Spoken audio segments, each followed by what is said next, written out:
Hey, this is Allison. And this is Nina. And this is Chaotic Good, your anything but neutral reality TV podcast. And today we are recapping Vanderpump Rules Season 12, Episode 3, Crash Out Queens. Yeah, that's actually a quote from the first episode. Oh, really? Who said Venus and Natalie. No, Marcus and Natalie said that they were Crash Out Queens together. Well, I love that, and lots of queens crashing out. Yeah, we've got Marcus and Kim crashing out together. Yes, we've got Venus. We got Venus, and Michaela, you look so hot. And Gabby, what did he say? You look like a stupid bitch. You look like a stupid. You're bitch. welcome. Because Gabby said, "There's more integrity in saying shit to my face." That was in her text message. Oh, and so Venus was like, "No problem, no problem. If that's how you feel, I've been calling you problem. a stupid bitch behind your back, and now I'm gonna say it to your face. Now I'm gonna say it to your face. So how does it feel now? Because this is all good, and Venus is like, "This is all a cry for help, and I need to be healed." Yes, I that's how I felt it as well. I'm just like, Venus, I see you. I understand. It's just too bad that you don't have any friends around you that maybe like also see that as like, oh, like Venus is crashing out, we need to help them, we need to do something. Aside from Audrey, I feel like Audrey is maybe the youngest out of all of them, and I feel like she's the wisest in a lot of ways. Yeah, I also find Marcus to be wise, but in a chaotic evil type of way, because Marcus's moves, I'm clocking it. Oh yeah, and I'm loving it. You're loving it? I'm loving it. Yes. Are you loving it, like loving having a villain? Like loving the villain role? Well, okay, because I feel, yes, I do love a villain. Yes. But I love, it's like my housewives, my Meredith, my Lisa. Mm-hmm. Take notes. Take some notes. Marcus. And I'm bringing up Real Housewives of Salt Lake City because we also recap Real Housewives of Salt Lake City. So if you're watching that, you can also listen to our recaps. Yes. But no, because Meredith and Lisa, they deny.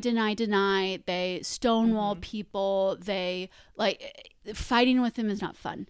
Whereas Marcus, honest to a T. Yeah.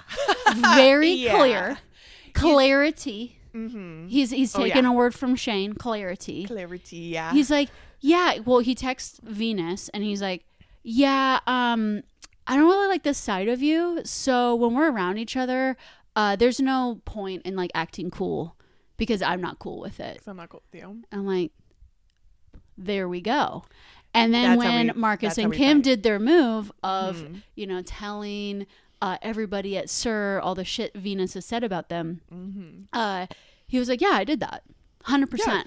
It's like the whole like, Did he not deny? Like, that's not even part of the discourse. It's not even part of the fight. It's not even part of the drama. Marcus is like, yep, I did that. Let's move on.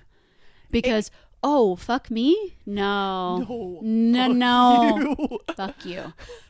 I'm like, Marcus, okay. And I'm like, Meredith, like, Lisa. Wow, okay, the gloves are off. Like, okay, let's do this. Yeah. It also made me think of because Shane talks about this a little bit, how he's all about communication. He lives communication, and it kind of makes me think of this sort of like modern stereotype of like the fake woke guy. Like, right? It's like men have gone to therapy, and it's almost like they're using therapy speak like in a toxic way. Yes, to almost like get their way. And I kind of see Marcus and Shane not so much. Shane is actually not so toxic. He because he is also very open about, he's like, yeah, I'm a player, I'm a fuck boy, but I'm all about communication. But I'm all about like knowing where we're at. And I kind of feel like I wonder if this is almost like the modern man now. Is this sort of like they are toxic, they know it, and they're being like very open about it, and they almost have like the words to almost like make their case almost like for being toxic. And which is fascinating. I agree. To watch. And I would say Natalie also, because Shane's read on Natalie is, I saw her do karaoke. She's clearly unhinged, but very hot. That conversation they had by the pool, this is not an unhinged person. No, she is very aware. She understands exactly what she wants in life and what's boring. Yeah. And what she does, she's like, you want clear communication? I'm telling you. I'll give it to you. I want this to be fun and flirty and not weird and serious and boring. And he's like, well, boring. I'm just, and she's like, okay. And he's like, well, bye. She's like, fine. Okay, fine. Fine. And she never mentions it again. At least the rest of the episode. She just sips her margarita and she's like, la-di-da. Yeah. Oh, it was does a little masterful. stretch. Yeah, masterpiece. And I'm just, we may have more to learn from these Gen Z LA WeHo kids than we thought. Than how you thought, yeah. Because it's interesting because I haven't really gotten too much into the discourse of what people think about this new season. Same. But a lot of people are like, I don't like it. A lot of people are like, I don't like it. Yeah, I've heard a little bit about that, and I kind of figured that would happen after such a like loved series, like getting a brand new cast. Like, there's gonna be the haters, but I've been staying so far away from it because I've been enjoying it so much. It's almost like noise to me. Anybody that says that they don't like this new season, I'm just like, oh, so I don't trust your opinion then. You heard it here. I don't know. I guess I have yet to hear anybody say anything critical that I'm like, oh, okay, that's interesting. Or like, oh, I think I see that. I think what they're doing is they're playing too much comparison. Yes. And it's a completely new cast. Exactly. It's a completely new cast. So don't. It's a new cast. It's a new world. It's 2025. It's a different president. Like, we need to. Yes. It's a whole new set of rules of like how people communicate with each other, how they interact. The power dynamics are different. The hierarchy. Again, like this, another version is like the sexual fluidity of people, like how it's like the way Audrey talks about it, and I mean how most of them talk about it and think of it, like it's not even a thing. It's like, oh, you dated like a girl in high school, like, okay, cool. So anyways, like it's totally different. Yeah. And so let's see it with new eyes, people. Exactly. Yeah. And I think people just get and we've been playing comparison games, but it's fun. It's like, oh, this reminds us of this back then, but we're not, just doing such hard comparisons of this cast versus that cast, because I watch a lot of reality TV shows where the cast changes every season. Exactly. Survivor, we also recap that. Traitors coming up, which we're also going to be recapping. Below Deck, constantly changing. So the thinking of like, they're stiff, they're fake, I'm like, I think actually you just haven't gotten to know them yet. Yeah. Because a lot of times when I meet people for the first time, I think they are a much simpler version of what they actually end up becoming. Yeah. And it takes a couple episodes, maybe even a season or two, to unpeel the layers of these people. Exactly. And even if they are showing their like most authentic selves to you day one, you like your brain doesn't know how to like understand it and view it and take it in. So when there's a new cast and it's episode 1, Survivor premiere, Traitors premiere, I just sit back and enjoy. And I'm like, you come to me. You show me who you are, and I'm not gonna put all these labels and put all these, opinions. Oh my God, you're sounding like Natalie. You're like, I'm not gonna put labels on it. I'm not gonna force anything. Let's just have fun. I'm not gonna be carrying negative energy. I'm just gonna be like, hey, hi to everybody. Yeah. How you doing? Gosh, I know, but that's a great thing about you, Allison. I just feel like you're like a wonderful open, not necessarily an open book, but I feel like you're just like open to new experiences, new people, and I feel like that is like also so perfect for these TV shows to have that like mindset of just like I'm like, I'm just open to see like what they do and what they talk about it. If you don't have an open mind, you're not gonna like love reality TV. And I also feel like if you don't have an open mind, you're not gonna love a lot of culture, a lot of media in general. Before we start actually recapping scene by scene the Vanderpump Rules show, and if you just want to skip right to the recap in our show notes, it has the time and you can just go boop, skip right there. But before, Nina and I like to catch up, talk a little bit, do our alignments, and because we've been consuming some media lately, I wanted to ask Nina, how are you aligned today? How am I feeling aligned? Well, today at the moment, I'm actually feeling pretty good, but I wanted to bring up something that happened last night, which felt very chaotic evil. So last night, Allison and I found ourselves actually in the same location for separate events, yes. Which I think Allison will talk about. So I don't like. So Allison was there to see. We were at the same movie theater with our partners, but in different. We were going to different movies. And I was planning, and this is like a small movie. This is like the small local like downtown movie theater. Also to give an idea, it's not like Cine. We love you. Yes, we love you Cine, so much. Athens, Georgia. If you're in Athens, near Athens, you got to visit Cine. It's an incredible theater. And so I was going with some friends to see Jim Carrey's The Grinch, which is apparently this year's like the 25th anniversary or something. Sweet. Yeah, that's wild. I remember having that movie on VHS as a kid. And I remember thinking I had watched it so much as a kid that I actually haven't seen it in years. I do not remember the last time I saw it. So when my girlfriend Anna, like her best friend Gabby, that's her favorite movie, full stop. I know. Okay. So that's interesting. I know. We're gonna get it. That's her favorite movie. They quote it all the time. And so when they saw that Cine was showing it, we're like, oh, great. Just like a fun little like holiday thing for all of us to do together. And they don't even live in town. They live in Swanee, which is like, I don't know, like an hour away. Yeah. And they also have a brand new baby. Yes. Yeah. So they brought the baby. So it really was like, oh, this is like a big thing. Baby's first movie, like baby's first movie theater experience. This is so funny because the movie I was watching. I know. We're gonna get to this. We're gonna get to it. It's gonna be I kind of want to make it a review. Okay. Yes. Yeah. Because when people hear it, they're gonna be like, baby's what? First movie. Okay. Sorry. So we're getting excited. Like we're getting excited. It's happening. We're like, okay, we've got the timing. Like, we've got our holiday sweaters on. Anna has a great Grinch sweater. We get to Cine, and we were texting Gabby, and it kind of sounded like they had parked like way before us. So I guess we were thinking, oh, they got here like 10 minutes before, so they're probably in the movie theater. Let's like get tickets and join them, because we didn't see anybody outside. So we go up to the box office and we're like, oh hey, 2 tickets for the Grinch, and they can't find it on their screen.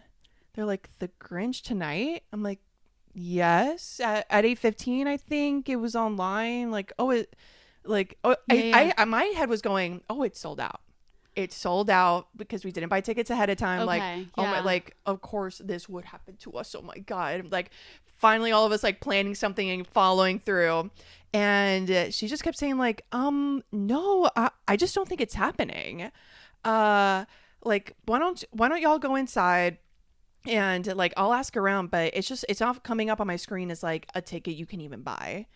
So we're like, okay, because again we're thinking that these friends are already ahead of us and they're like inside the theater, right. So okay, we go inside to the like where they sell like the lobby. We go into the lobby in like the popcorn, like in the concession stand, if you will, which sometimes they sell tickets there also. And we go up to them, we're like, hey, we're here for the Grinch, are there still tickets available? And they said, oh no, we're so sorry, it was canceled.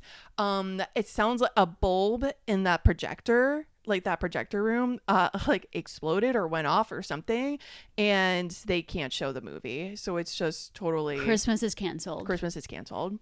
And again, we were thinking, we're like, and we think our friends are already inside, and we're like, but our friends don't know that. Like, I think they're in that theater. Like, let's go and tell them. And they were like, no, there shouldn't be anybody in that movie theater. We haven't been letting anybody in. And so surely enough, they do. We're there for a sec, just like robots, just like, what's going on? What? And then they do come in. It's just that they hadn't gotten to the theater yet. Because as I said, they have a newborn baby. They had to like get it all set up, strapped in, and then they walk in and to see Gabby's face. Because we had to tell her, because of course they're like, oh, what's up? Have y'all gotten tickets? All this way? Exactly. Gotten the baby ready, drove with the baby. I mean, an option would have been to go into the other theater.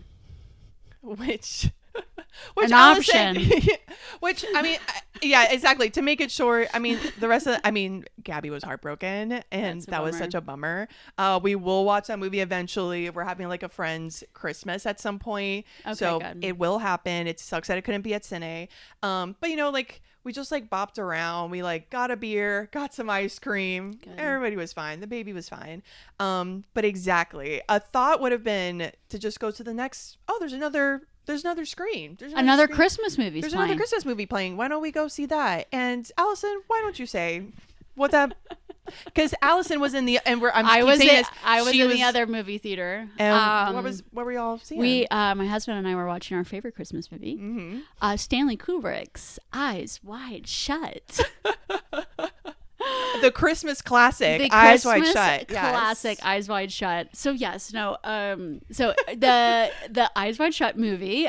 If you know the movie I'm talking about, you're gonna know what I'm about to talk about. If you don't, take a pause. Take a Google search. Be like, what is that movie? Or maybe don't. Maybe just watch the movie. Or just watch the movie. Actually, that might be the best/worst way to see that movie, but to go in with zero context. I'm liking this more, actually. Yeah. Again, like we said, if you've got an open mind, I think you'll have a good time.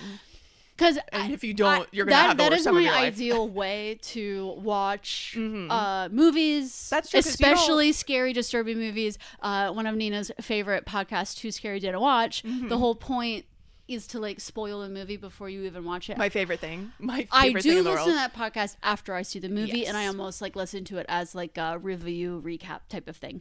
But I would never watch it before, or I would never listen to it before. Yeah. Exactly. So So it was hosted by another film podcast, Behind the Slate. They hosted it, so it was really fun to see a podcast, hosting a film event. So fun. And they were out in the audience asking people questions about the movie, and they're like, "Oh, do you consider it a Christmas movie?" And I said, "Yes, of course. It's my husband and I's favorite." And they're like, "Well, what makes it a Christmas movie?" And Jeff was like, "Well, it's lit with Christmas lights in like every scene, and there's like a Christmas tree almost every scene. There's Christmas lights all through it." And he's like, "And actually, that's about it. That's what makes it a Christmas movie."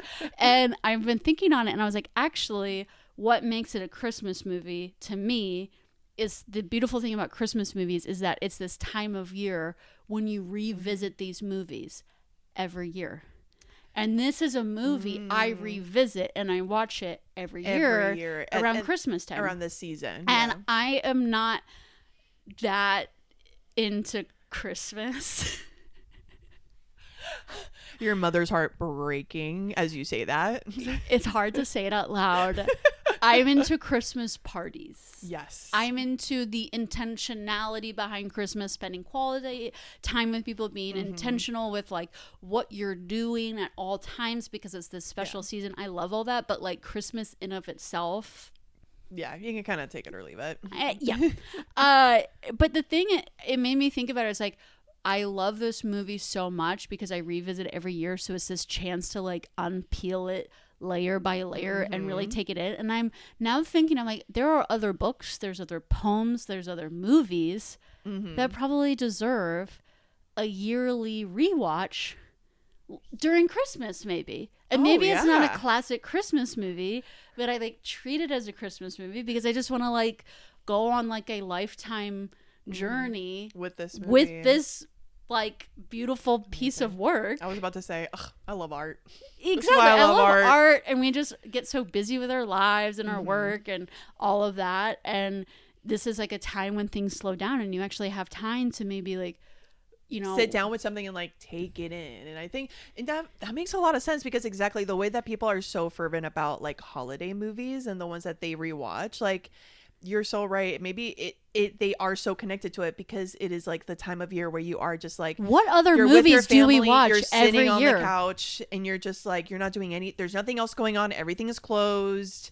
It's cold out. You don't want to be outside. Like, yeah, you are just like on the couch, like watching, really taking in these movies. And like, yeah, they become like a part of your life. Yes. Pretty much. Yeah. So, and why I'm like prefacing that to Eyes Wide Shut is that it is a wild movie. Yeah. It is a capital W wild movie. And the first time you watch it, the wildness of it, it's like the first wave of it is going to hit you. And then as you watch more of it, the other things get revealed. Other things get revealed because it is you know, a very like sexually explicit movie. Has some pretty, you know, lots of naked people, lots of you know, just lots of scenes that you're scenes, like, your eyes are like, whoa. Yeah. Especially when you watch it, because the first time you watched it, were you like a teenager? Yeah. Same. Yeah. Yeah. Exactly. Yeah. So it is also that, like, I don't know, that teen mind frame of like, oh my gosh, is it really happening on screen? What am I watching? But then, like, as you watch it more, it's really, so it's based off of a 1926 novella. So a lot of times people like try to frame it as this like example of like modern depravity, and they just try to like stamp all these, you know, modern themes to it. But I'm like, no, this story, this is an old story. This is like 100 years old story. Yeah. And it has to do with like a good man who has a good wife and a good family and a good job and a good house and all of this, and he's like so obsessed with his goodness. And then his wife reveals that she has had this like fantasy with another man. And he loses it. Goes on a like he goes on a tailspin. Yeah. And he goes on this like fever dream of a night, and he steps into the dark side. Like the darkness that he like put all these walls up around his life. Like the bad things don't happen, not in my life. I live on Central Park West. I go to fancy Christmas parties. My wife is Nicole Kidman. Yeah. No, my life is good, y'all. My life is good. And then he takes a step into the dark side. And what a ride. What a ride it and is. And it has to do with like those like base feelings of like desire and jealousy and lust and ego, all explored in this wonderful movie. Yeah, this amazing movie that takes place during Christmas time. So there's all these like the lighting is very good. It is really pretty. And because it's just this excuse to like add these like really crazy lights to every scene because it's Christmas. Christmas in New York City. So I just really enjoyed it, and my alignment around this movie is chaotic neutral, because I feel like there is just so much chaos swirling around this film. There's so many conspiracy theories. Stanley Kubrick is a colorful character. All of the I believe this was his final film. This was his final film. He died 4 days after presenting the final cut of the movie. It wasn't released yet, but he did actually finish the movie. And you know what? He took his time with it. It's like clouded as like the longest film running time, like shooting time, like 400 consecutive days of shooting. And so it's like, if Stanley Kubrick took his time making this movie, I'm gonna take my time. And that's right. In like and really like watching and taking it in. And my my husband working in the film industry is like, kind of like watching this with just true admiration of like, it's like, this is a movie where like everyone took their time to set it up perfectly for every single frame, like really explore the dialogue, do a take after take after take to like really try to get to the core of what this movie is all about. So it's pretty good, y'all. It's so good. And so that's what she was watching next door. And not quite appropriate for baby's first movie. No. And also the crowd I was with, because of course they asked me. They were like, "Oh, you said Allison's here. Like, oh, she's watching that movie. Never heard." Like, they had never heard of the movie. Right. So of course they're like, "Oh, Nina, like, what's it about?" I'm like, what's it about? What's it about? Where do I exactly? And I do give like a very short have you heard synopsis. Of Jeffrey Epstein? Oof, it's the it's kind of about the when Bill Harford, Dr. Bill Harford, takes a step into the dark side. He essentially takes a step in the dark side and ends up in the sex cult of Jeffrey Epstein. Yeah. If you want to get like a immediately clear picture of like what we're talking about. And it's things where it's like he's a successful doctor in New York City, has an incredible apartment and all of that, but there are like elite social circles above him where he's like the lowest class out of all of them. It's this thinking of like there is always other elite structures and systems always above that are moving about, and you have no idea. And you have no idea. And you have all this ego and confidence about yourself and about your life, and then you step into these rooms and you're shaking like a leaf. Yeah. Scared. So introducing that kind of film to your friends on a first hang sounds amazing, but not necessarily what you that would be chaotic on. evil of me to do if I was just like, oh, then let's just pop on over. And also to continue on like the chaotic evil of that movie theater, even though I love Cine so much, I will never stop going there. But it does remind me of when I went to go see Barbie. Were you a part of that group? Yes. Okay, a group of 10 of us, I think, again, got together. We did the thing. We got our tickets to go see the premiere of Barbie at Cine. It was so exciting, so much fun. We were all able to sit next to each other. It was a big deal. We get in, we're watching the movie, and then what happens? But the huge thunderstorm rolls by and the screen goes black.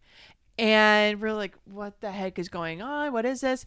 And meanwhile, but do you remember, the other movie theater is still going. It was just our theater. Oh my God, was that like Oppenheimer or something? Yes. Oppenheimer was still going, so we could hear like the bombs or whatever. And I think it was the same movie theater. Like, I think it was like the same side. Spoiler, Barbie, they did I don't know what they did. Maybe power came back onto that side of the theater. I have no idea, but we're able to continue watching the rest of the movie. We were able but to like, I want to it. say it was maybe like 30 minutes, 20 minutes in between where I was having such a tantrum. I remember that, right? Because people were like, okay, it's going to be a minute. I'm going to stand up. Maybe I'll get a drink, or I'm just going to like sit in the lobby for a little bit, stretch my legs. And I was like, I am not moving from my seat. I'm like, I am not going to miss Barbie. You didn't want any rearranging to happen. Exactly. I was like, in my head, I was like, I fought for these seats. I am not going to let them go so easily. So, I mean, we were able to sit back in our seats. We were able to watch Barbie. We were able to watch Barbie. It was great. It was fun, but I'm not going to lie, it was almost like a little PTSD of that.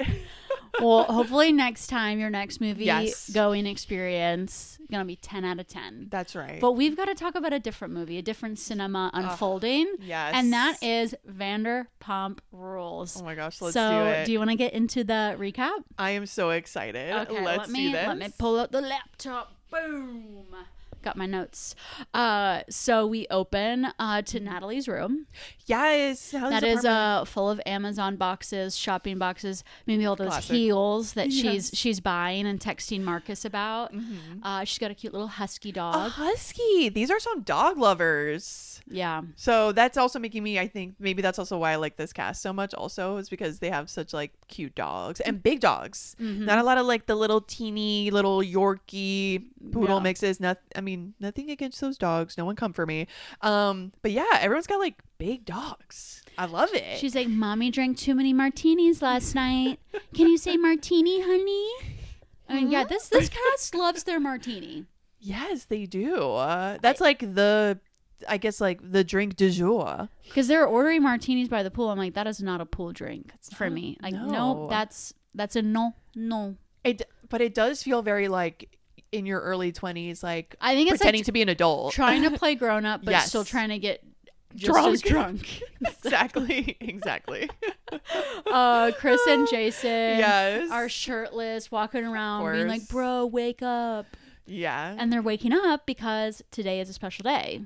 It is the most special day. It is the 14th annual photo shoot day for Sir. Oh, I'm so if you've happy. been watching Vanderpump Rules, this is a thing. They do photo shoots with their sexy cast, and they pull out all the shots, take off all the clothes. Yeah. And so haven't y'all worked at a restaurant where you take like sexy calendar photos? No? No. All right. No. Yeah. Interesting. Well, Sir does. Sir does. Yes. Yeah. It's the day after Audrey's birthday, and she's like, "What fresh hell is this?" That's chaotic evil. That is wild. She's like, "I am hungover." Your 22nd birthday, exactly. And then the next day, it's like, "Okay, photo shoot time. Look your best." And everyone is like, everyone has to like bring their own clothes. Yes. It just sounds like a lot of work. It does.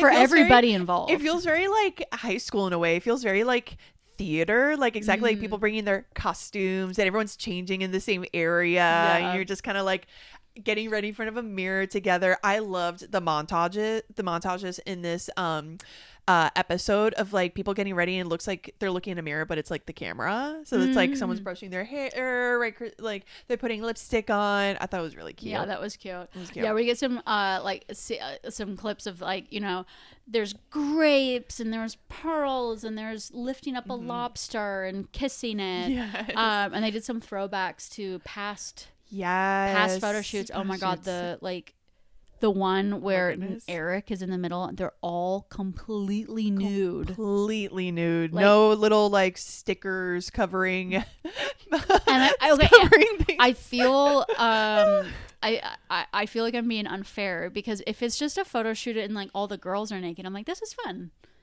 But the moment you put like a naked man in the photo too, I'm like, oh like, god, no, like this is getting weird. Well, how do you feel if it was just like if we got like Chris and Jason and the boys all naked? I support that. Allison. Well, okay, so there's a reference that so later on I'll just skip to this let's do it because it's on my mind.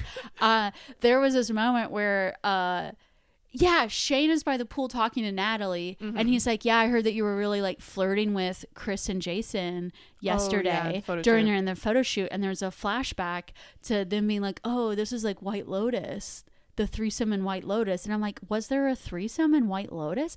And then I remembered it was the one where the two brothers in White Lotus hook up. And I'm like, the way Chris and Jason pulled that reference so fast about themselves. Interesting. I mean, I will say, right, we started this episode with like different people like getting up and getting ready for the photo and they shoot. were both on a dated and related reality show together, and just like their waking up setup, maybe it was just the way it was edited, but it did look, I mean, I'm sure they don't, this is my fantasy running wild over here, but it was giving like, oh yeah, we share a bed, what of it? Yeah, so I feel whatever. I share a bed with my cousin. So getting what? Naked and doing a photo shoot with the girls, in a way, it would be fine because they have each other. It's all good. Keep it within the family. It also reminds me of that Broad City episode with the two guys. Like the girls go back with these two guys, and it looks like they're like each gonna like hook up with each other, but the guys are like obsessed with doing it like in the same room. Okay, I don't remember this episode, but yeah, I could kind of see. I could see something similar. People being into similar things. I'm just saying. It was kind of giving that. The producers know what they're doing, I guess is what I'm saying. Yeah, exactly. So Lisa's like, okay, take your shirts off, boys. But only if you want. Exactly. But only if you're comfortable. That's 2025 Lisa, if I've ever seen it. Like, you can put your shirts back on if you want. If you want. Hey, if you want, that's totally fine. Don't feel pressured at all. And then is that when she gets into like, oh yeah, like, oh yeah, I mean, even this is way more conservative than our photo shoots in the past. And then we do some like montages of her servers, her employees, like being almost like fully naked several times. And this is when like Marcus is sitting down and Kim walks in and Marcus is like, God damn, girl. Okay. And they're all being like cutesy with each other. Well, and he lets out this sound, Allison, which I wanted to ask you if someone, I don't know, maybe someone you liked, or if like a man did this sound, if you would think that's like attractive, which he essentially he doesn't do like or maybe he does eventually say like, damn girl, but he does a wee. I felt like I wrote down he turns into the Looney Tunes wolf, the one with like Red Riding Hood. Do y'all know what I'm talking about? Like the one that was like like the eyes popping out, the tongue out, but like the wee, I was just like, that just gave me that, because it sounded just like a little kid. It sounds like a little kid being like, wee, woo, boobies. That's kind of what it felt like to me. And everyone's rolling their eyes. Everyone's like holding back their barf. Yes. No one is like, having it. What the heck is going on? And they kiss. Like she sits down next to him for the photo, and they're just like, mwah. And this is like the night before Kim was sobbing on the couch. He was telling people he was falling out of love with her. And now they're all back together a mere like less than 12 hours later. And Marcus is like, oh, is there a conversation about us getting back together? No, it just happens. We just get back together. Isn't that the beauty of a toxic relationship? That's what he says. That's not Allison saying that last part. That Marcus says that, like, isn't that the beauty of a toxic relationship? And it's just like, it is one of those things where I'm like, okay, so you know.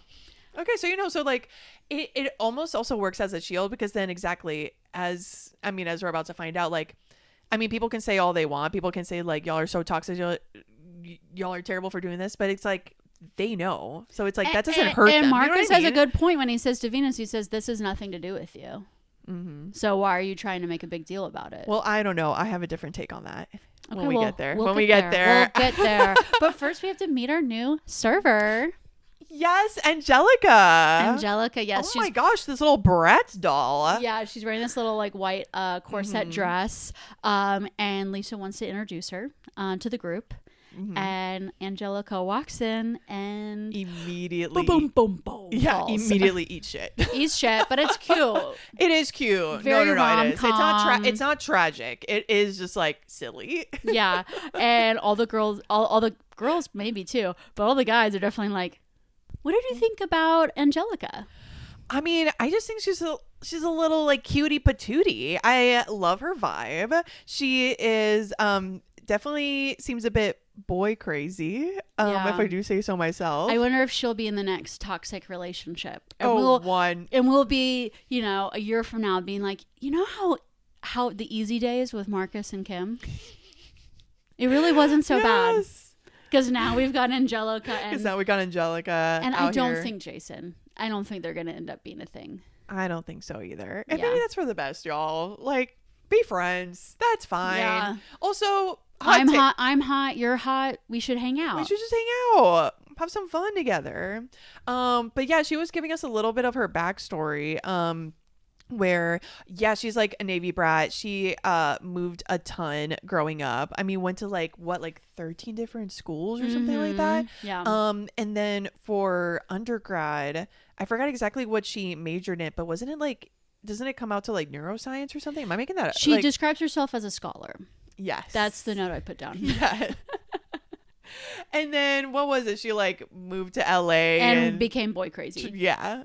And I'm kind of like, that's fun. It's kind of, I think I wrote down somewhere that I'm like, it's kind of nice to know that dorks can also be sex crazed fiends. Yeah. It's fine. And I'm like, all right, girl, do what you want to do. She saw those Hollywood lights and she's like, you know what? This is more fun. I don't want to be in a lab.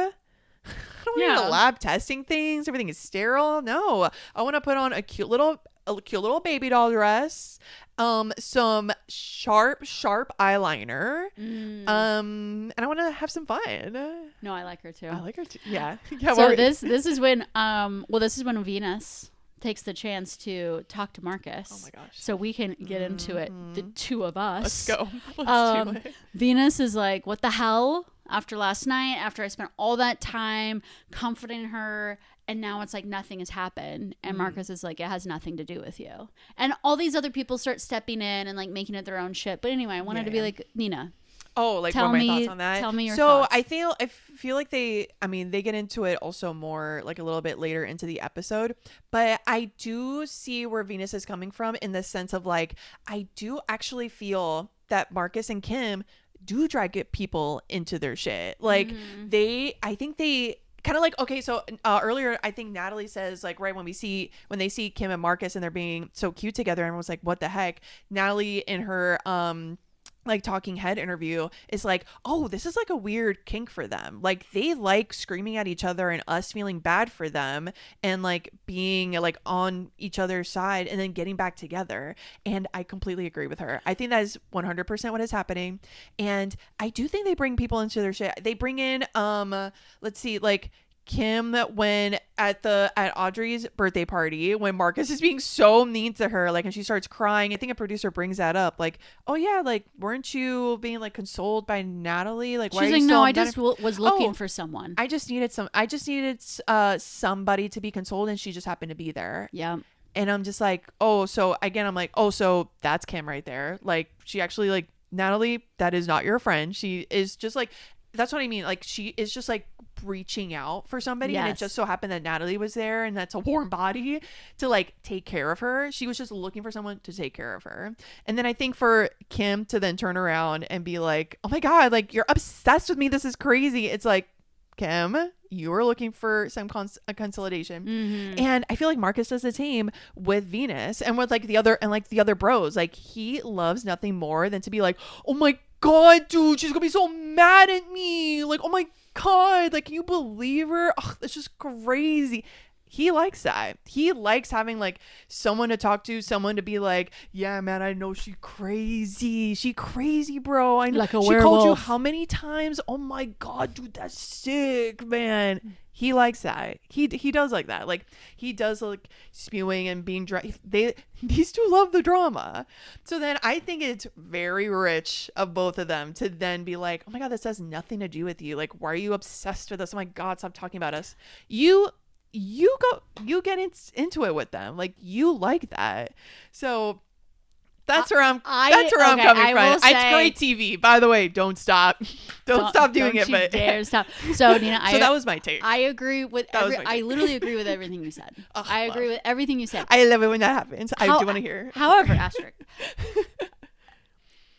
The thing is, though, is that people, no one's forcing them to get involved. They're pulling out feelers of like, who's going to give me attention and who's going to console me. And Venus shows up and does that. Mm-hmm. Marcus and Kim are the couple, and then Venus makes them a throuple. Baby, you're number 3. Yeah. In Survivor speak, you're at the bottom of the alliance. Amen. And you gotta go into a different alliance to get back on top. And you were at the bottom, and you were always at the bottom. You were not the primary. You were always the secondary. Yeah. And when Marcus says, "Why do you care? It has nothing to do with you," Venus, Marcus is telling you the straight up truth to your face, and he's being crystal clear. Yeah. Of you coming at me with all this attitude and sass. I don't care. Because it has nothing to do with you. You're the one of my alliance. I don't care about you. You're the one that just is conveniently donating all of their time and effort. So I feel like this is just an example of like when you're in your young 20s and you're picking bad friends and you're wasting so much time and energy on people that don't care about shitty friends that do not care about you. And they even tell you to your face that they don't care about you, and you're still like reeling and so upset about it. But I'm so excited to see like Venus come into their own. I think him banding up with Natalie is going to be so fun this season. Yeah, that's gonna be fun. And Audrey in there in the mix, because also Audrey kind of we'll get to it, but I think she also like kind of like talks back to Kim a little bit. Yeah, no, later. Absolutely. And I think he's gonna find a new home with better friends. Yeah. And this is like literally. This is just part of like growing up. It is. Is thinking that these people are your friends and they're not. And I think I just wanted to make the point of like, they are actually being extremely clear. That's true. And honestly, I feel like very smart, but like in an evil way of like, oh, I am a narcissist and I want all this attention. And wow, I'm so good at getting it. Mm-hmm. Because if you're gonna keep giving it to me, then of course I'm gonna keep taking it. Of course I'm gonna keep taking it. Of course I am. Yeah, and I'm open about that. You're right. So we're both. You're right. You're right. That's what we think. Layers. This is what we're talking about. These layers. The more you watch the show, the more is revealed. Exactly. So this is when Natalie steps in and she's like, wanting to say her 2 cents. Like, hey, Marcus, I'm just good friends with everybody. Why don't you tell your girlfriend that? And then Kim comes in and she's like, I think a boundary has been crossed and that's what I'm not cool about. And Natalie's like, what are you talking about? Like, you were like sobbing into my bosom last night. And then Demi enters. Oh my God, Demi. And she's like, don't say my name. Yeah. Well, what is it? And she's saying it to Natalie. And I'm like, yes! Get off Natalie's back. Oh my God. I know. What is up? Talk about someone that's obsessed with someone else. I'm like, Demi, what is your deal with Natalie? She's like, I don't like the sound of your voice today. If there's some tension there. Is there sexual tension? What's going on, Demi? I'm just putting that out there. because Demi does seem obsessed with Natalie. Because you're right. I think like Demi comes over because exactly right. They're talking. And it's getting louder and louder. Lisa's like, Demi, you're the manager. You need to like cool it. And so Demi, instead of going over there and being like, hey y'all, the photo shoot's going on, we need to like keep it down, just separate yourselves, blah blah blah, she's fully like, I'm hearing my name and I'm gonna need y'all to be quiet. Like, and Natalie, you specifically stop saying anything. And Natalie, again, this, I feel bad for, well, kind of bad for Natalie, just like, exactly, I feel like these girls are coming for you, which maybe should be a sign to her that's like, okay, Natalie, you've got, and maybe it doesn't feel that way, but you've got the power here. Like, yeah, people, I definitely think she has the star power. Like, yeah, you've got, exactly, and people know that, and they're trying to drag you down. Yes. They're trying to bring you down and make you feel like you're the problem. You're not the problem. But who is the real star? It's Audrey in this scene. It is. Oh my! Again, we have another scene where there are like people fighting in the background, and Audrey is just like. Literally dancing by herself. She's got like looking at like cute little dresses that she's maybe gonna try on or do, and she's just like ooh, ooh, ooh, ooh, like something like this. It's so good. It's so good. And then we get to our rock climbing date. Oh my goodness. With Shane and Natalie. Yes. So Natalie arrives and Shane is rock climbing in this like white tank top. Yeah. He's huge. He's the muscles fit. Are big, y'all. Yeah. Muscles are big. Natalie's like, unfortunately, our first date is rock climbing. Which I agree. I would be the same as Natalie. I mean, well, worse than Natalie. I don't know if I would even, but I don't know. Maybe if I was in my 20s, actually, I would maybe be like, oh my God, totally. I would totally like rock climbing. Sure, let's do it. Now, in my mid 30s, I would never. Horrible lighting, ugly shoes. Exactly. She's like, can we just get naked? Like yes. Come on. What are So we doing fun. here? Yeah. She gets all like roped up, and I feel like Jeff Goldblum from Jurassic Park is the rock climbing instructor. Yeah, he's got those cute. like orange like sunglasses on. I'm yes. like, okay, where did you come from? And Shane is talking like in his talking head about like, you know, feeling nurtured and cared for is like crack to me. Which I then under it, I truly in all capitalized in my notes, I wrote toxic succubus. Because I feel like we know this guy. I mean, we're still learning. Shane, okay, we're still learning about you. But just before then, right, he talks about being described, like his friends describe him as a player with a heart of gold. I'm like, okay. And exactly talking about feeling nurtured and safe is like crack for him. I'm just like, got it. Like, exactly. He like loves it. He says he loves the feeling. It doesn't mean it, he never said anything about giving it back. You know, like he very much, this is somebody exactly that loves the feeling of being loved. But I don't know if he himself knows how to love. He's like obsessed with being like the good guy. Mm-hmm. But still, because he communicates it, but still like doing the dirty in any which way that he desires. Yeah. And getting away like with clean hands, at least like probably in his mind. And Natalie's like, I don't know how this is gonna go, but he is definitely the epitome of my physical type. Yeah. And then there's this flashback to this guy from 2011, and I didn't recognize who that was. I paused on it. It wasn't Jax. It wasn't. I don't even know who it was. Was it not Shane?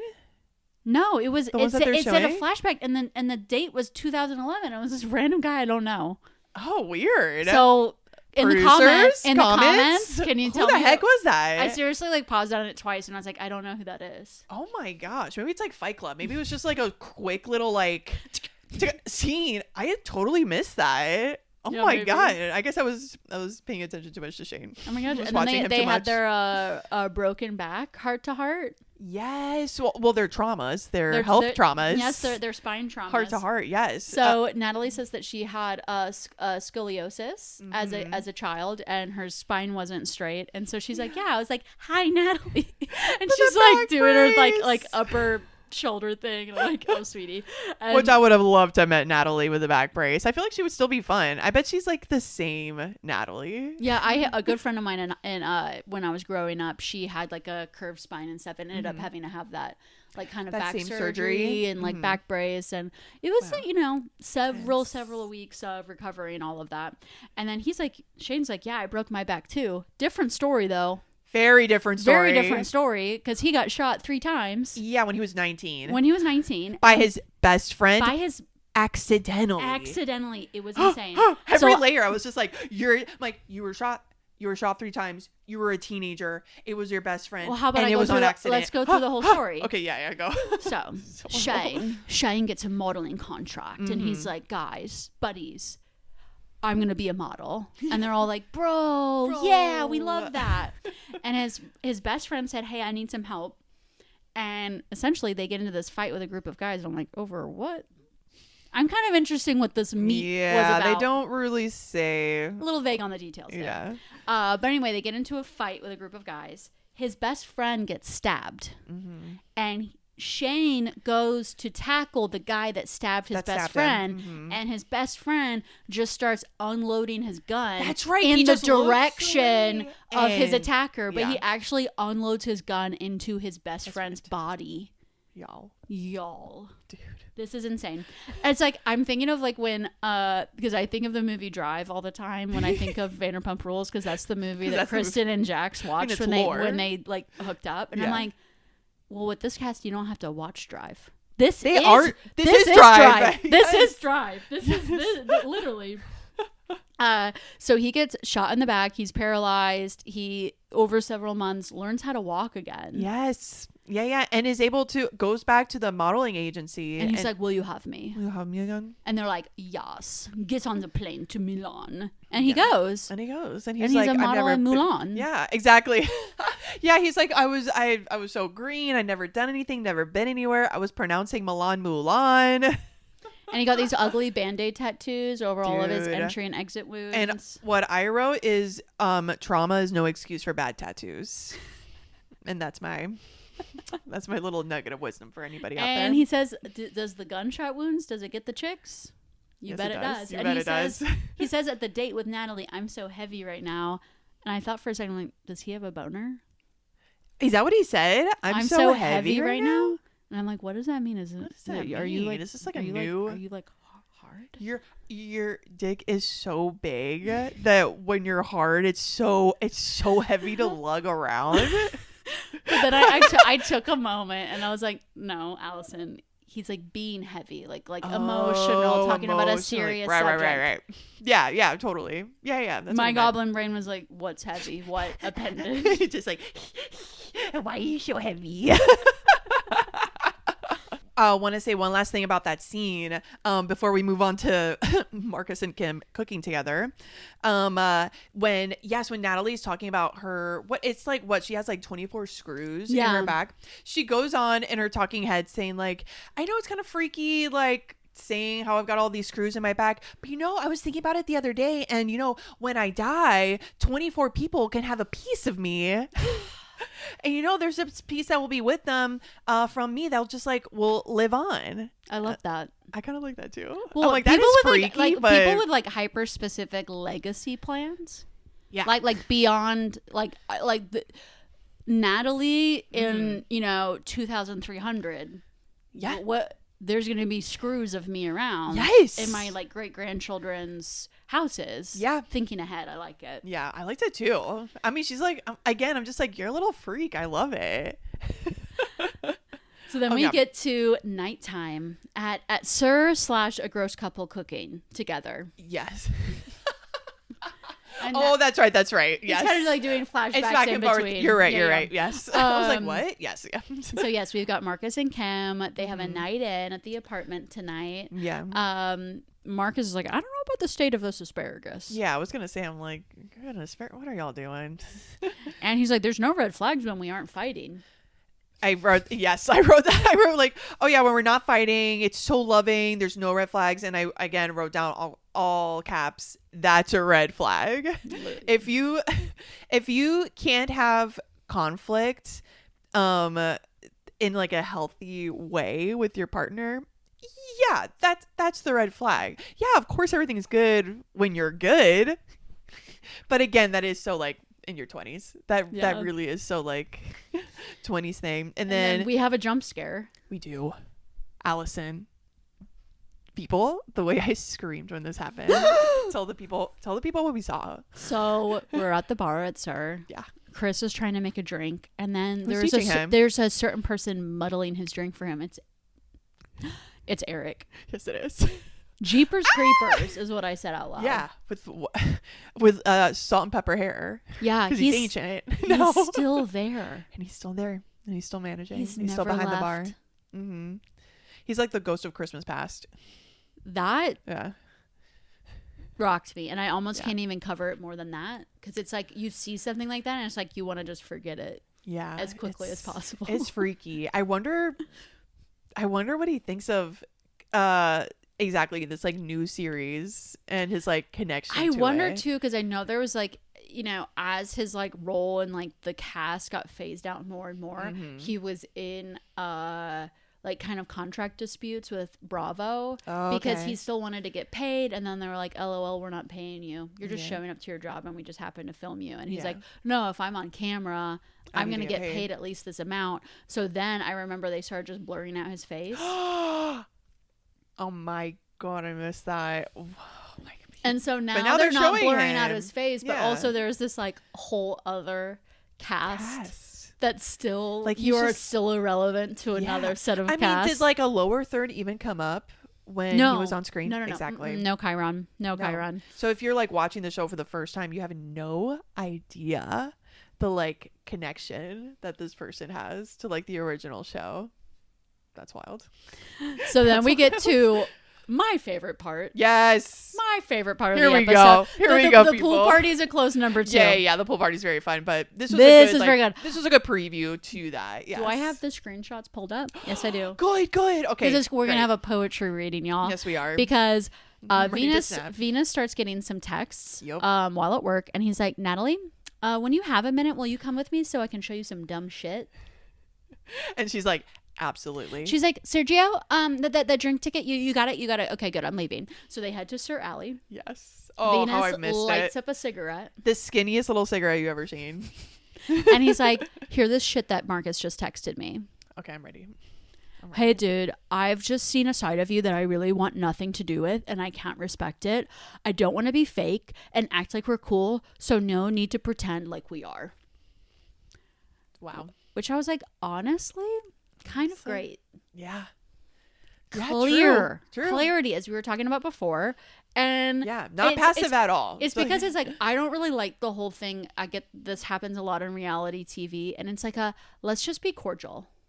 Yeah. And the whole like let's be cordial thing, it's like I feel like that's a bigger fuck you, because it's like when we're together we're just gonna act like we're nice and good, but we're actually like shooting daggers into each other's eyes. Hate each other, and I just feel like it's fake. Yeah. And it's faux. Exactly. It's like faux good etiquette, or it's faux. It's like, I'm being nice, I want to be cordial. I'm like, no, you're like, the moment they leave, you're talking shit about them. You're like harboring all of this toxic feelings inside of you, but you're trying to like play it off with a smile. Not good for you. No, that ages you. It does. So Marcus is doing an anti-aging regime by telling Venus like it's weird and we're not cool. We're not cool, and like stay away from. And then Venus says to Natalie, "Girl, it took me 2 seconds to write this back, y'all."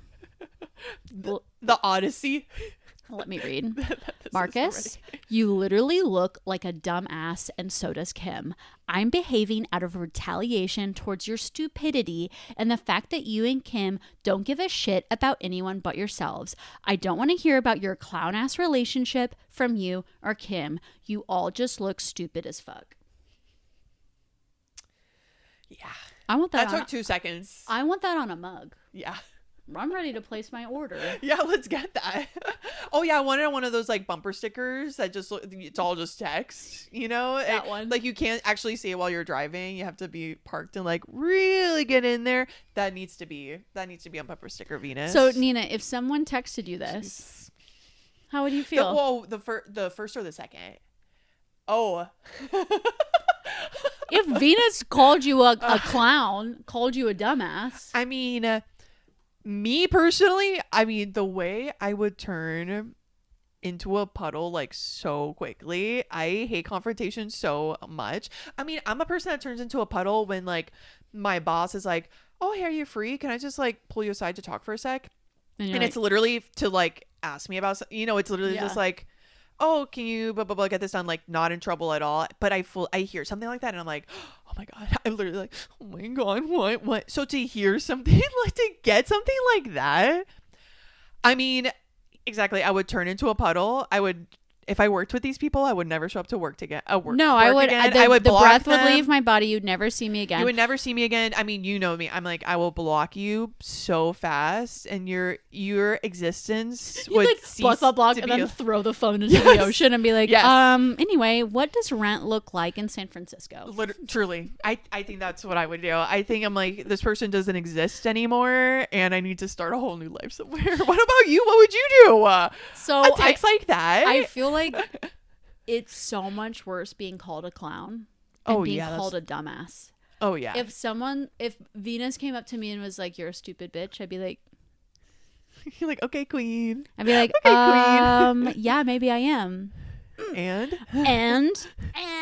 but yeah, like you're a clown and everyone thinks you're a clown and your relationship is a joke. Like, I'm looking at you and I see a big red nose, and big it's shoes, like and a wig. It's like Marcus is like, hey, like, let's not be fake with each other. Let's just, things aren't good, and that's just the way it is. We're not cool. And Venus is like, oh, so I don't need to be fake about how I really feel about y'all's relationship.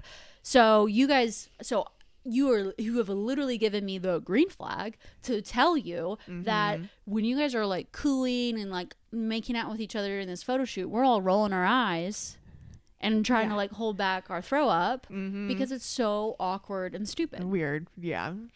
And so, Venus is just saying to Natalie that he is done. And then we get to Marcus and Kim. Yes. Back to their cooking. And their take. And exactly. They're completely like befuddled and shocked by the text that Venus sent them, and they feel betrayed. They feel like let's see, like, we're used to people like judging us and judging our relationship, but Venus was never that person. But the fact that now Venus is like so clear about what they actually think of us, like, I just feel that much more hurt. Yeah. But again, I'm like, y'all. I'm like, but Venus, like, y'all never really thought of him as your friend. Not really. So, like, where is this, like, faux hurt coming from? Again, it's just, like, the masterpiece theater of it all. Like, they just need to be... I feel like they just need to feel like victims. Also, I mean, I think their retaliation method... so what they do is they get this text, and instead of Nina throwing the phone into the ocean and getting a new name... Which, by the way, anytime I've done that in the past... It doesn't always work. If you can believe it. If you can believe just like blocking someone and never speaking of what happened ever again to anybody, yeah, it doesn't really work. So don't learn from me. Maybe, but okay, then these people do the opposite of me. They do the opposite. So what they do, they're like, okay, we're going to go to each individual person at SUR, and if Venus has ever gossiped to us in private about that person, we're going to share whatever shit Venus has said about them, and we're going to share that with them. Yeah. And I'm like, genius. It is genius. Because that is like Mean Girl level. It is deflex. Because they're like, oh God, we're clowns. Oh God, we're the ick relationship. We're dumbasses. Yeah. Ouch. I don't like this. Yeah. Okay, we're gonna make you the clown. We're gonna get like 10 guns pointed at Venus. Yeah. In the form of Gabby. They're like, and we know exactly who to go to. Yeah, Gabby. we're taking you out execution style. Yeah. It's bad, y'all. It's really, they make Venus's life a living hell at SUR. And we see it. We see Venus, like really feeling it. And so the next day is Angelica's first day. Yes. And who is going to be training her but Kim? Kim and Audrey. Yes. And so she's chatting with Kim and Audrey. And she's like, oh my gosh, everyone's being so nice. And it's just really great here. And who's Natalie? Who's Natalie again? And Kim is like, that was the one that was up your ass yesterday. And there's a flashback to Natalie just being so nice. Just being sweet to Angelica. It's bizarre. Natalie, I hope you're watching this show back. And you're I really hope, yeah. You're like, I'm literally just being a good friend to Marcus, and I'm being a good friend to Kim, and I'm being a good friend to Angelica, and I am protecting myself but having fun with Shane. Literally, What is everyone's problem? Truly. Literally, what is their Natalie, I'm with you. I don't understand. You're literally just being like a Q20 something, like living your life in WeHo. And you were gone for 27 minutes, not 1 hour. That's right. As someone who loves taking a long break, I think you're fine. And if Demi was like, what the hell, you've been gone 27 minutes, then okay, then you got me. You got me. But an hour. Come on. Check the time. But yeah, Kim says like, oh yeah, Natalie, like be careful about her. She's not a girl's girl, which in 2025, that is like the worst thing you can be called. Who is like the opposite of a girl's girl? Kim 100%. is like the walking definition of like the opposite of a girl's girl. It's like, yeah, you're obsessed with your boyfriend. Yeah. Which didn't you hear, Kim? Having a boyfriend is embarrassing. You're embarrassing. You got to keep that on the down low. Yeah. Oh my gosh. I did want to say, like, seeing them all together, I really got a good look at the new SUR uniforms. Yeah. So cute. Very These like cute. little cute black dresses with the little bows. Yeah, and I like the A-line Yes. kind of shape, but still mini skirt. Like that's actually a shape that's very flattering on me. Yes. And so I'm like I would wear that dress. To wear that. I would love to wear that dress too. They usually like wear it with like some like tall boots or something like that. So no, it's good. You can wear a bra. Yeah, you can. Again, 2025. It's actually quite conservative from the past SUR uniforms, which are literally just like a sheath of fabric. Those were insane.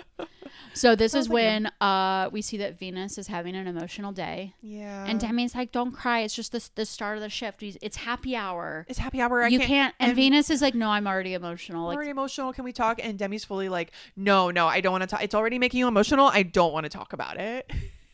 And this is when we heard about, what Marcus and Kim have done. Mm-hmm. And I just was thinking about how like I can't relate.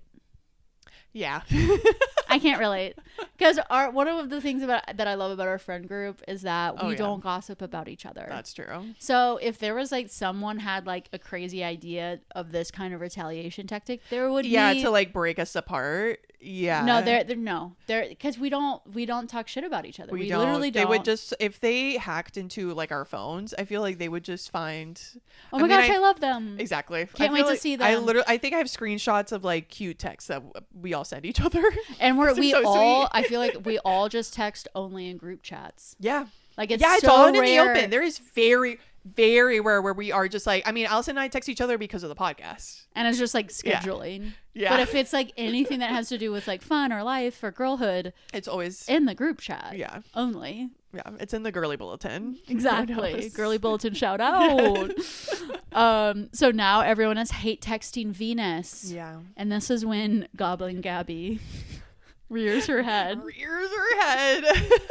Which we haven't met Gabby. We haven't. So I'm going to give Gabby like a chance of like, maybe you are cool, but I just love that Venus is like, that bitch, that one, that stupid one. I know, it just really makes me think like, what the heck went down? Because again, if seriously, we have not heard from Gabby at all. This is the first time we're seeing her, meeting her. Like, I do feel like when you work at a restaurant or a bar, like there's always that one. There's always that bitch. It's like that bitch. Yeah, there is. I think that's Gabby for Venus. So Gabby's text, which I've also screenshotted. Oh my gosh, here we go. Venus, you're so low class. I'm glad you showed your hand. I have had more respect than to talk shit about you behind your back. There's more integrity in saying it directly to you. And Gabby. So Gabby's girl. like, yeah. So when I have like been a bitch to your face, it's me being nice. That's integrity, darling. That's integrity. Look it up. And you talking behind my back is low class. And I will say, I feel like those are the keywords that Venus can't let go. Which was interesting. Interesting. Yeah. Yes. And like out of that whole text. I see Gabby walking. I realize that she's the back tattoo in the very beginning of the VPR intro. Oh. So there's this, it opens with this girl in the black dress and she has this back tattoo and she's carrying a tray of drinks. I thought it was Audrey. Oh my gosh, because she's blonde. Okay. No, but it's Gabby's Gabby. back. Okay, so is she gonna do you recall, is she part of like that big like at the end of the intro, like that I keep wanting to say photo, but it's like that image photo? Yeah, like that image of like before like Vanderpump Rules, like the show, right, where with Lisa in the middle and I don't know, like, I'll have to look, but I'll have to look but I just recognize the tattoo. Okay, interesting. So it was just like she's one to watch. Okay. But I also am like, you didn't get like a true intro. It's just your really back. Didn't, which I'm sorry to say, Gabby, it's not in your favor right now. It's not looking good. As far as who's looking like a clown. You know what I mean? Like that stuff. If even the producers don't like include you into the show, but they include you enough to be made to get the harassment that you're about to get at this pool party. We're gonna get to it. Woo! Oh, I mean, so she really Audrey goes to Kim. Yes, because and she's like, "Oh my God, Venus is so upset." Yeah, what's going on? And Kim is like, "Yeah, he went after Marcus and I's relationship, but it has nothing to do with me." Yeah, and Audrey's like, "Well, didn't you like?" Tell Gabby this stuff and tell everybody about this stuff that Venus said. And why they're upset at Venus. And she's like, oh, yeah. Well, yeah, of course I told them. But that has nothing. But their feelings about Venus have nothing to do with me. Mm-hmm. Girl, again, diabolical. And Audrey's like, well, you should be able to have, like, if you guys really were Venus's, like, best friend, then Venus should be able to vent to y'all. Yeah. About these people, and like that's kind of like the safety of a friendship is that you can vent. Because I will say I don't vent about our friends because they're perfect and I have no complaints. Yeah, they're gorgeous, angels. But life, Nina. But life. I have comments about life. I have comments about other people, other things, other people, and it's, same. And it's safely shared. Yeah, with you. Yeah. Yeah, and it's wonderful and it's beautiful and it's a strong foundation that we have. Exactly. Speaking about other people, both good and bad, I should say. Also, not just talking shit. No. Also, some good in there. Just talking. But yes, I agree. But that, hey, isn't that? Do they say that it's like all's fair in love and war? That is kind of. I mean, it's a dirty when you come after someone's relationship, because I also feel like especially a non-girls girl like Kim. I'm gonna bring up another thing of like kind of me playing devil's advocate for Marcus and Kim. It's like Venus. Yes, they're asking for attention in their relationship, but really, I mean, my feeling on people's relationships is that overall, it's none of my business. Yeah. You are very good at that, I will say. and it's just like that is, you'd never know what someone's like nuclear private one-on-one relationship is with their partner, so I'm always going to give them the benefit of the doubt. And also it's like these are two people making decisions for their own life, and if they don't want to be happy their whole lives, then let them. Okay, let them. And so it's just like Venus caring so much and being that so involved. Like, it's like that's also a sickness. It's like butt out. Yeah, it's almost this like I wonder if Venus. I don't know. I was like trying to like work this out in my mind while watching this episode. It's like I think in a part of Venus likes being that friend that they vent to. That they each vent my to, God, of course, of course, and exactly, and like. Loving that feeling. Exactly. It's almost like you've deluded yourself into thinking it's like, oh, they come to me, they love me, so there must be a modicum of respect, and they must like really care about me because they're telling me all this stuff. It's if you come after someone's relationship, you're gonna see a hyena version of this person that you may not be expecting. And I would say that applies to everybody, not just not this trio. Like if you come after someone's relationship in a very direct way, good luck. I mean, this is like I feel like this is with just how like, that's gonna turn out for you. I feel like this is just like a known thing now, right? That when you're like with your you're like with your girlfriends and one of them like is talking about their boyfriend or something like that, and you're like, yeah, that's right, like they suck, you're right, blah blah blah, and then they get back together. It's always like, right, it's this thing of like, oh, now they're gonna be like awkward around you because right now your friend like knows what you think about their partner. It's almost this like improv game where like you kind of like start the sentence and then you let them end it. Yes and it's like, oh my God, he's such a, and then they fill in asshole, and you go, right, okay. Interesting word. Okay. But I'm not saying you. I love you, girl. Exactly. Like, you can't actually say anything about him. You just have to be supportive of her. Okay? Exactly. That's the tips, y'all. That's the tip. Coming from 30-something-year-olds with juggling all of this. And so then we get a little shot of Angelica flirting with Jason. Yeah, and she's like so cute and awkward. I love it. She's like, you're making me nervous. I like you. Yeah, it's just like, and she just kind of like walks down like beep, bop, boop. And I'm just like, Jason doesn't have any game. No, he doesn't. No, we're gonna witness that more at the pool. It's kind of fun seeing two people that have zero game.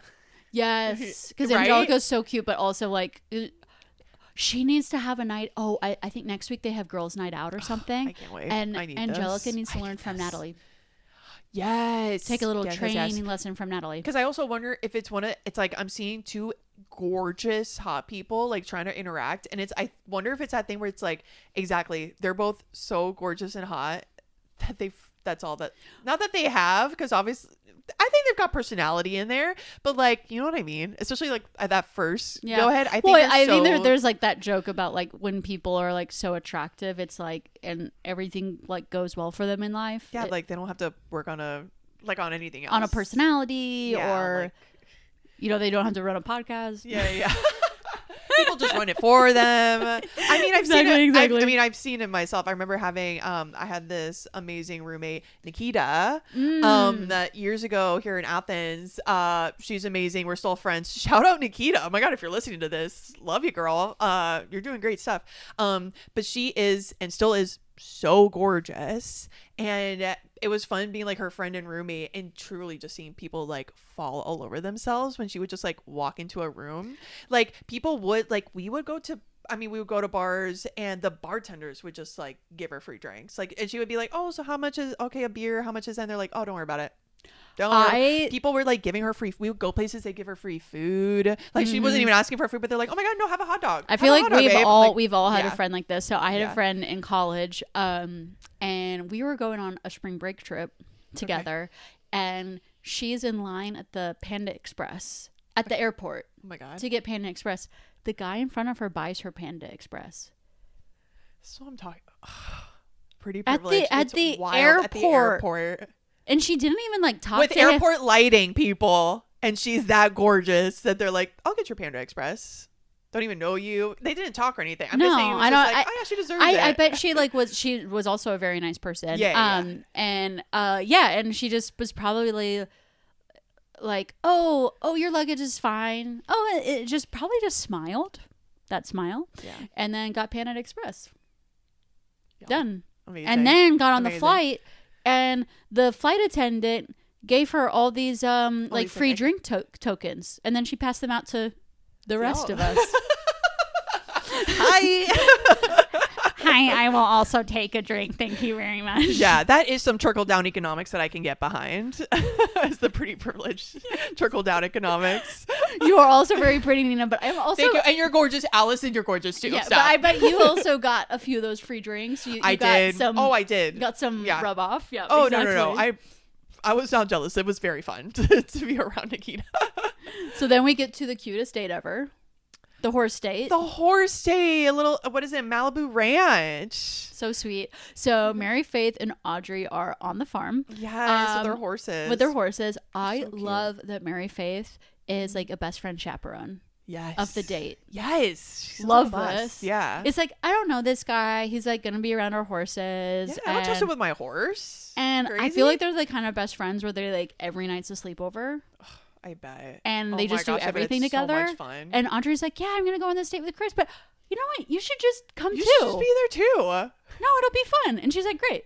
Yeah, of course I'll be there. I love that. Audrey is wearing like this like little white cami and these like flare denim jeans and a white cowboy hat.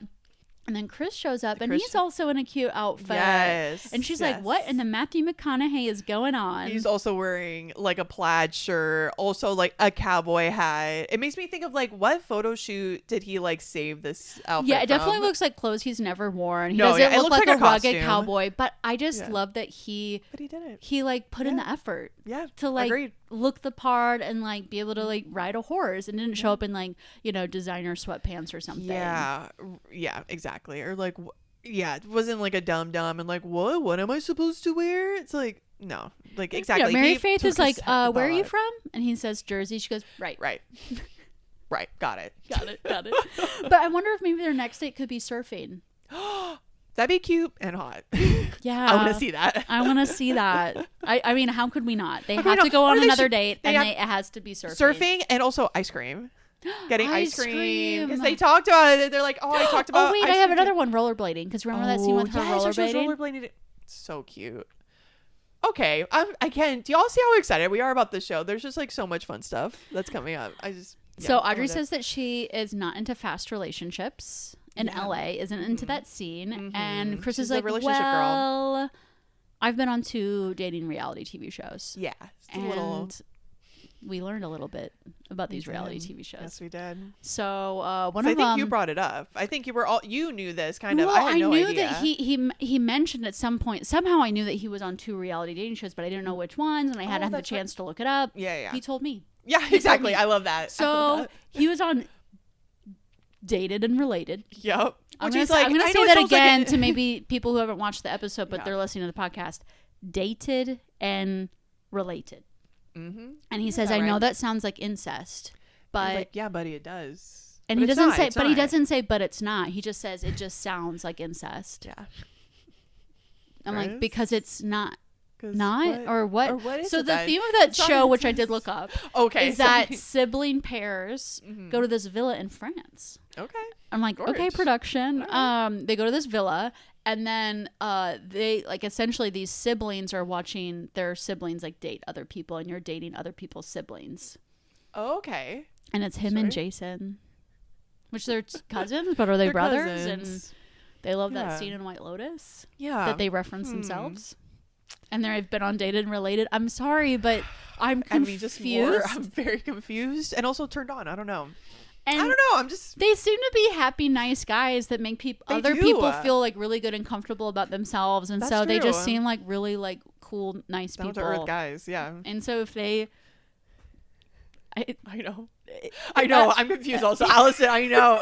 Okay, and the other show is Perfect Match. Oh, yes. Which I haven't watched Perfect Match. I do watch some like reality dating shows, but there's so many I can't watch them all. I know. But he says that he feels like now a lot of people, if they do date him, they're dating him for clout. Yeah. And it makes him feel like a piece of meat. Yeah. And I really like Chris. I like Chris too. And I like them together. Yeah, they're so sweet and cute together. And and he writes Oreo, so we get to meet Oreo, which is a beautiful horse. And I mean, they kind of joke about Oreo like, oh, he might like buck him off, haha. Oreo does a little buck.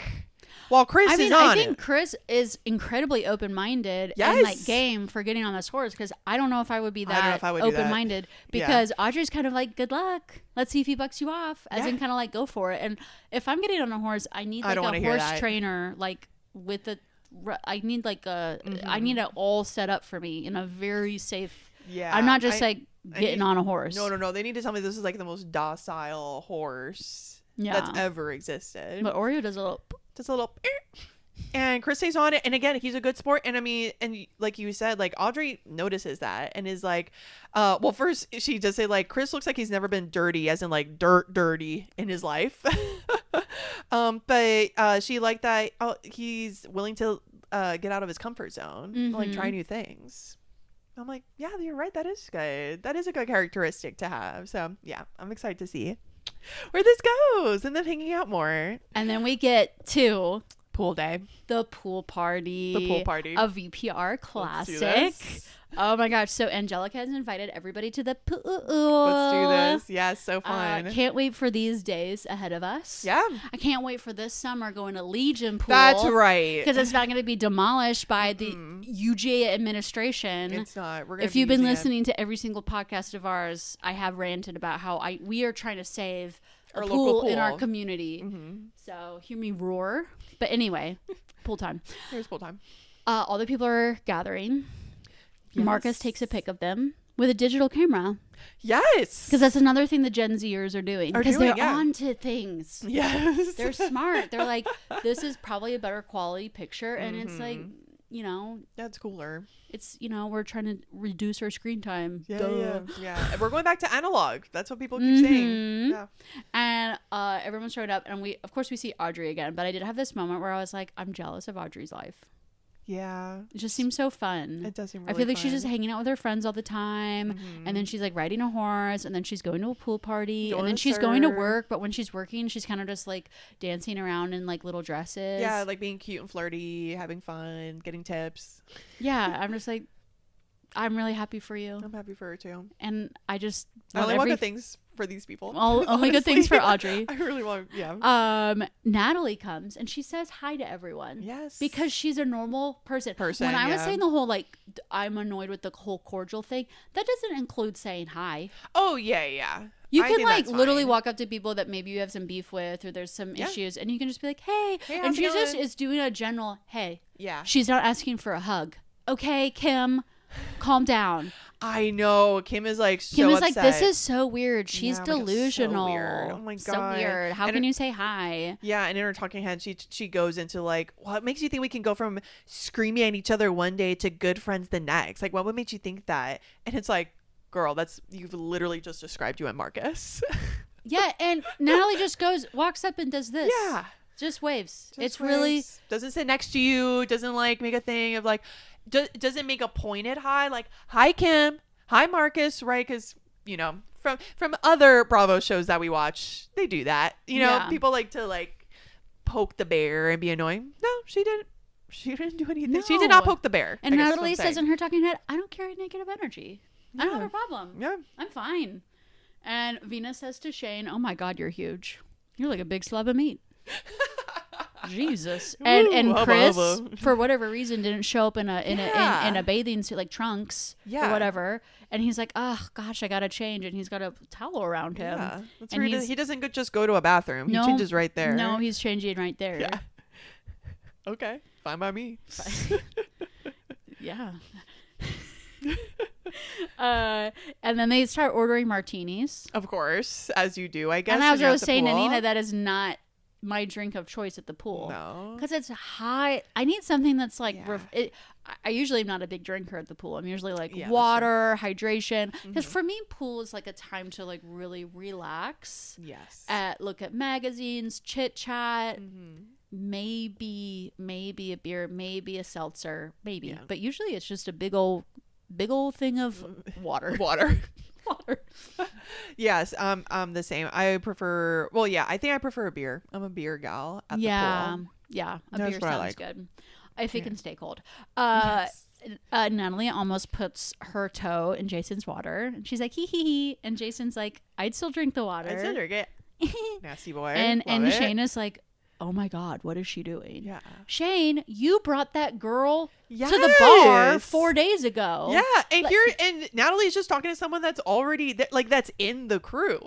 Exactly. Yeah. And I mean, and I thought like the whole thing is that you brought that baddie to the bar, and I thought you guys like played games with each other and it was fun. Like Natalie liked it and you had fun. You liked it. And then you were kind of like, sorry I brought her, and then like leaned in for a hug, and like that was cute. And I think Natalie was like kind of into it. And so I think like the vibe is like let's just be like sexy orbs floating around each other, and sometimes let that sexual tension build, and sometimes the Venn diagram overlaps.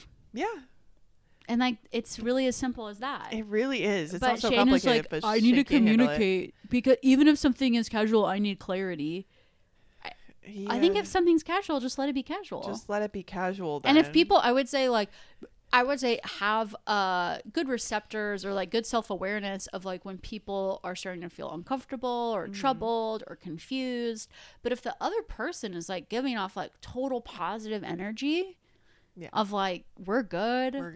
Yeah. We're winking at each other. We're being a little flirty, but I'm also talking to other people. Like literally calm down. I mean, it's giving Luann's like, just be cool. Don't be all uncool. It's giving that. It really is. So Shane goes up to Natalie and he goes, what's cracking? I'm like, oh my God. Because when I said in like the first episode we recapped, and I was like, he does a lot of this, as in like talking, and he could stop. Because he is like a hunk of meat. He's like a fascinating person to like witness. And we could Just do that. Just do that. Yeah. So he pulls her for a chat, Love Island style. Love Island style, next to the pool. Yeah, to the pool. Let's dip our toes in the pool. Oh my God, I have this whole conversation written out. You do? Okay, let's do it. Shayna's like, why are you like flirting with all these people at the pool? And Natalie goes, no, I'm just super nice. But people think it's flirting. Yeah. But I'm just like a really nice person. Agreed. And Shayna's like, I feel like your walls are super high. Natalie, this conversation is turning me off so much. I don't want to talk. I don't want to overanalyze. Like, can we just flirt and have fun? Shane, what bothers the fuck out of you? I want to be respectful, as in this is bothering the fuck out of me. Exactly. But do you see what I mean about like the therapy speak? Yes. Like this is full on like someone went to therapy once or twice, got some keywords, and is now like using it against. And like, what is bothering the fuck out of Natalie? She says this conversation. This conversation. Agreed. Shane says this is called clarity.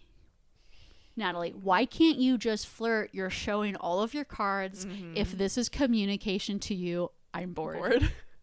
You're bored. You're bored. Okay. Maybe we communicate differently.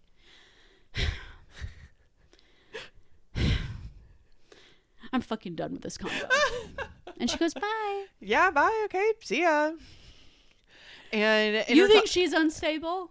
Exactly. This is the most stable person I've ever seen. Exactly. This is the most she stable knows person herself. on this cast. On this cast, she knows herself. Exactly. Mm-hmm. And you like can't handle it. And yeah, in her talking head, she goes into like, yeah, like I see your cards. I see what you're doing. Like, this is the first time a girl isn't throwing themselves like at him and he can't handle it. And I agree. He like can't handle a gal that is doing exactly what he's doing. So this is when we get to a scene of Jason and Angelica chatting by the pool. Jason is sitting so weird. Oh, how is he sitting? Like he was sitting like awkwardly. Like I feel like he wanted the camera to see both of his nipples. Oh my God. It's like seriously.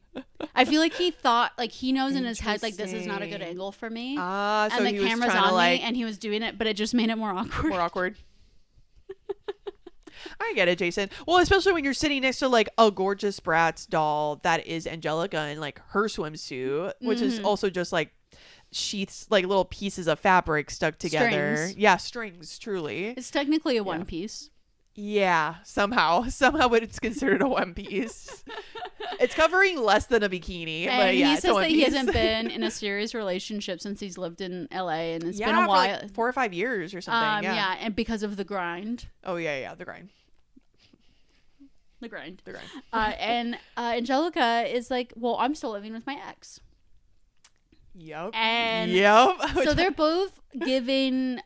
So Angelica, it sounds like, is a toxic monogamist. Yes. Like wants to jump into relationships very quickly, gets very serious quickly, gets gaga eyes. And I think he's the opposite kind of toxic. Yes. As in, I just want to play games, fuck around, nothing serious. Nothing serious, yeah. And I want options, type of thing.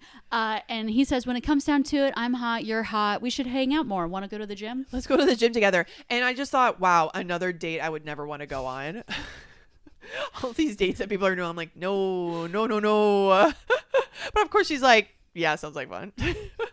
Audrey and Chris and wait, I don't remember the other two, but they're playing chicken. I think it is Angelica and Jason. I think, yeah. And Audrey's they're playing chicken. They're on in the pool. boys' backs.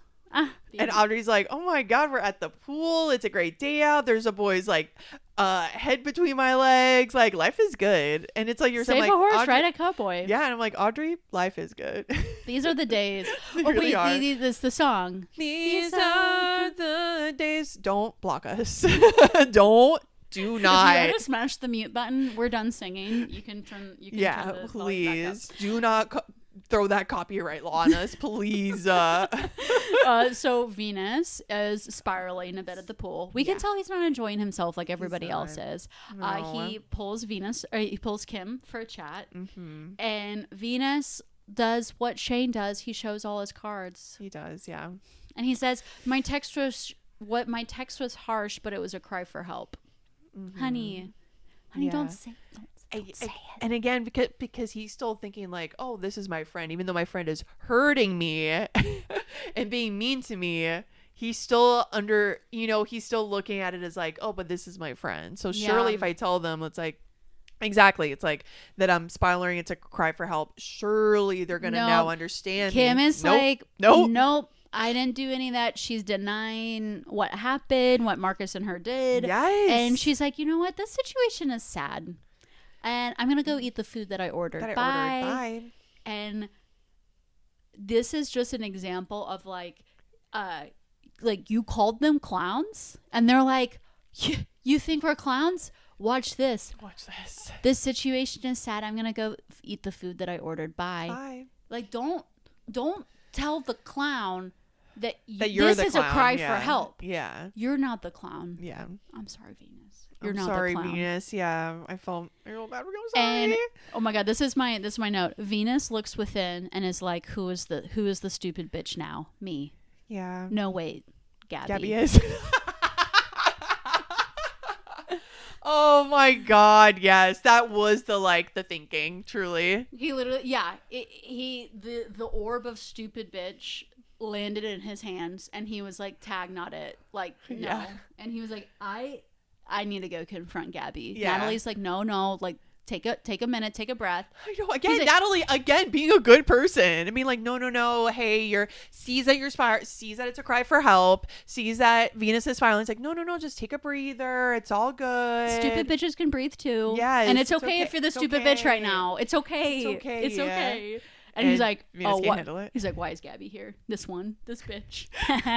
walks up to Gabby. And her friend Michaela. And he looks at Michaela and goes, Michaela, you look so hot. And Gabby, you look like a stupid bitch. You look like a You're stupid welcome. bitch. And like I said before, Gabby asked for that. Yeah. Gabby said, to my face, please. Yeah, that is true. And I think because Gabby's probably really wanting to be on the show and have the cameras on her. But she's some drama. Start some drama. She starts this little yelling match, but she's probably like, thanks, Venus. Yeah. Like, but yeah, say it to my face. Yeah, say it to me. Bring those cameras over here. I got a blowout. I got a nice high ponytail. I bought a new swimsuit for the occasion. Yeah, come over here. Come tell it to my face over here. Yeah, with good lighting. Exactly. Even though I will say, even still, we don't really get a lot of Gabby. No, Marcus is like, not to talk to me like that, brother. Like yelling more ensues. Yeah. And then Kim. Yeah. Calls Natalie a fake ass bitch. I'm like, what did Natalie do? Again, I'm like, Kim, you're obsessed with her.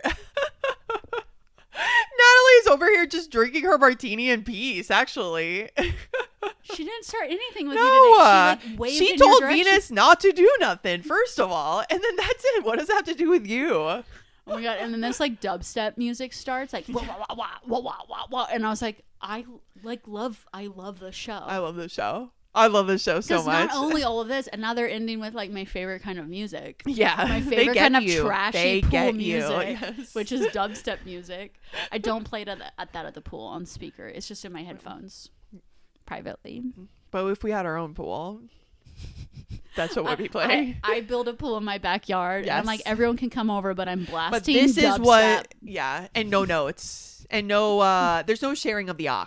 No, it's my playlist, baby. Yeah, I feel like everyone's desperate enough for a pool, they would still come.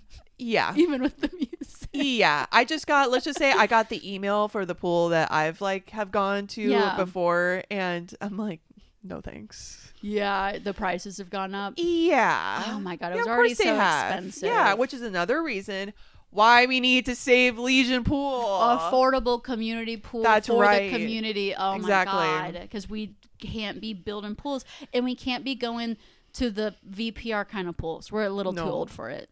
We are a little too old. It's just, I've been at pools where like fights like this break out, and I just I don't like being around fights like that. I don't like being around fights like that either. No. I want to watch it on TV from the comfort of my home, and I want to podcast about it. Exactly, where I can but I don't want to actually and have snacks. Yes. But to it's bad energy. It's bad energy being around that. Yeah. But on TV, it ages you, and we can't be aged anymore. No, not at all. No. We're the 30-somethings, like with our big hats, our sunscreen, exactly, our waters. Yes. We can't be doing that. Well, yeah, so we will have to recap the next Vanderpump next week. I think. I mean, it's Christmas next week, so I don't actually know. Oh my gosh. I need to check what the schedule is. Scheduling to see exactly when the next episode is. If there is an episode, we will be recapping. If not, check out our past recaps. I have quite the library up. We are going to be recapping the Survivor finale next week, like Monday or something. I just needed more time. There's so much to recap. It was a lot. There's the winner. Finale. There's the final 5 vote. There's the peek into Survivor 50. There's a movie with Rachel McAdams that is literally a horror movie that is Survivor themed. Like there's levels. And then I want to recap kind of the whole season in general, my whole big takes on the season. So anyway, I gotta the scholar has to get on her desk and like get to work on this recap. So thanks for the patience there. But catch us on Instagram and TikTok. Watch all of our other recaps in the meantime. And we've been recapping Real Housewives of Salt Lake City, Survivor 49. And like we said, upcoming, we're doing the new season of Survivor. But before then, Trader starts. Yes, we're going to be doing some preseason shows for Trader. Traders to get you introduced to the cast and everybody. Yeah. So, some old VPR people. Yes. Tom Sandoval was on the last season of Traders, and he was so funny on the Trader season. I mean, he's just he's just like a good TV person. Yeah. He's a good TV personality. Sorry. Him like eating the way he ate. The way he ate, listening to those dolls. so much to talk about as always. Yes. But anyway, we'll catch you for some more Christmas content next week. Right. Bye. Bye.